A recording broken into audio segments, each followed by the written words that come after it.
नमस्कार। जी आज हम एक Kannada film middle class Ramayana पर आई एक समीक्षा की गहराई में उतर रहे हैं। जी, ये समीक्षा सिनेमा एक्सप्रेस में छपी है और इसका शीर्षक है middle class Ramayana movie review, a missed beat in the middle class melody. हाँ, तो आज हम इसी समीक्षा के आधार पर समझने की कोशिश करेंगे कि ये फिल्म मध्यवर्गीय जीवन को कैसे दिखाती है, कहाँ सफल हुई, कहाँ थोड़ी चूक गई। बिल्कुल।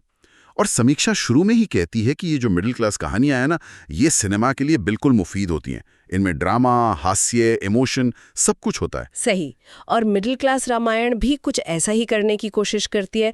समीक्षा मानती है कि शुरुआती हिस्से में ये सफल भी होती है। हाँ, वो रोजमर्रा की छोटी छोटी निराशाएं हैं, परिवार की थोड़ी नोक-झोंक, इनसे जो हास्य निकलता है ना, वो किरदारों को भरोसेमंद बनाता है ना। निर्देशक धनुष कौड़ा की शुरुआत अच्छी लगती है। जी, शुरुआत अच्छी है। पर समीक्षा ये भी कहती है कि जैसे जैसे फिल्म आगे बढ़ती है, वो संतुलन, पकड़ थोड़ी ढीली पड़ जाती है। अच्छा, मतलब जो सादगी से शुरू हुआ वो उलझ गया। हाँ, कुछ वैसा ही। और यहीं पर वो बात आती है जिसे समीक्षा कहती है इरादा बनाम निष्पादन। मतलब बनाने वालों का इरादा शायद अच्छा था, पर पर्दे पर वो बात पूरी तरह उतर नहीं पाई। तो मुख्य किरदार है कृष्णा, जिसे वीनू गौड़ा ने निभाया है, एक जिम ट्रेनर। हाँ, जो अपने बचपन के कुछ ट्रॉमा और आज की असुरक्षाओं से जूझ रहा है।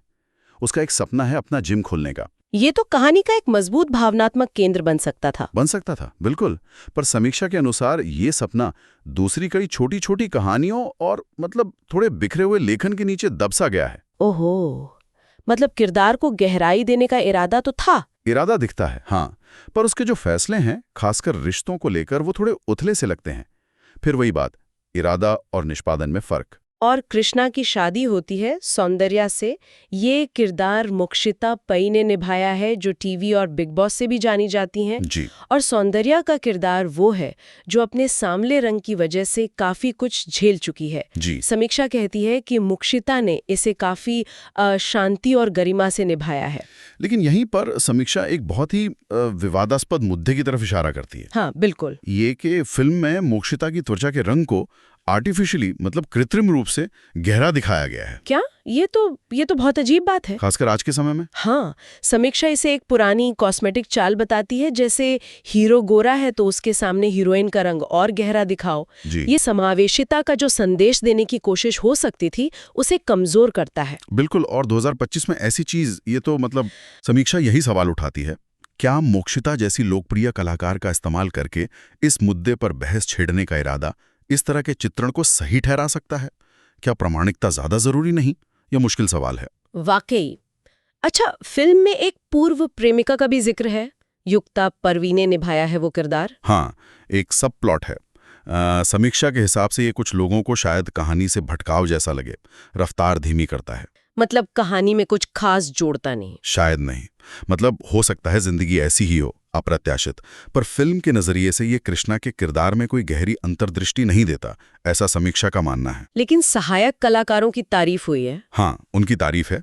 वीणा सुंदर हैं, जो कृष्णा की माँ बनी है, भाग्य माँ। फिर एस नारायण, जगप्पा, शोभराज, ये सब मंझे हुए कलाकार तो हैं। उन्होंने माहौल को विश्वसनीय बनाया है। जी बिल्कुल। वो मध्यवर्गीय माहौल को जमाते हैं और ये दिखाते हैं कि फिल्म में असल में संभावना थी, एक कसी हुई कहानी बन सकती थी। पर अंत तक आते आते समीक्षा कहती है कि फिल्म थोड़ी भारी और असमान हो जाती है। हाँ, वो हास्य फीका पड़ जाता है, ड्रामा थोपा हुआ सा लगने लगता है, और जो समाधान है वो भी थका हुआ सा महसूस होता है। तो कुल मिलाकर समीक्षा का फैसला मिला जुला है। एक कोशिश है नेक इरादे वाली, पर उलझी हुई। बिल्कुल।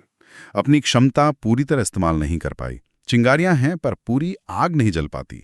समीक्षा ने इसे 5 में से 2.5 स्टार दिए हैं। तो ये पूरी बातचीत हमें एक अहम सवाल पर लाकर छोड़ती है। हाँ, कि सिनेमा में खासकर जब सामाजिक मुद्दों को छूने की बात हो, तो रचनात्मक इरादे, कलात्मक निष्पादन और दर्शकों की उम्मीदें, इनके बीच सही संतुलन साधना कितना मुश्किल हो सकता है। और ये दर्शकों को भी सोचने पर मजबूर करता है कि किसी कहानी को देखते हुए उसके इरादे और उसके असल परिणाम के बीच के अंतर को कैसे समझें और उसका मूल्यांकन करें।